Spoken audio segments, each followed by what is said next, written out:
We're very excited by this development. It puts Queensland in the box seat. Game changer for Brisbane, for South East Queensland and for our state.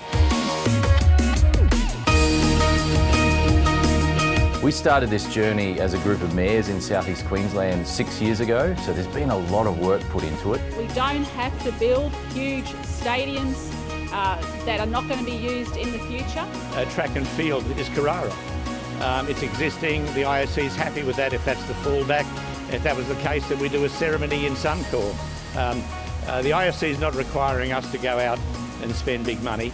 Under the IOC's new norm, there's a greater ability to use existing venues. That is a really good thing for cities, keeps the cost down of hosting the games.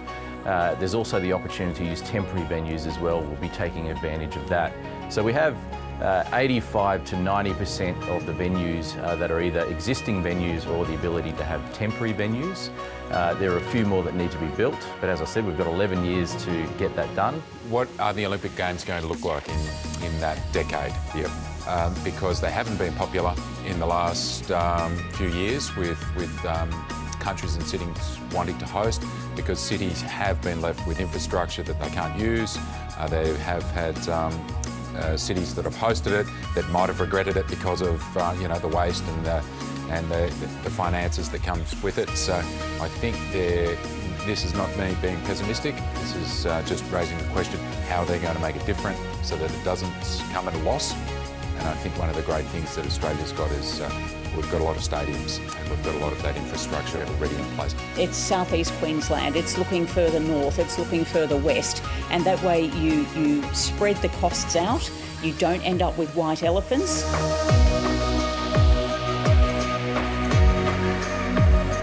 When the Premier, the state of Queensland and the federal government have come to whatever arrangements outside the games they need to come to and say we're ready to go, then we say that to the IOC, and that can then go as a recommendation to the IOC full membership, the session, and there has to be a vote.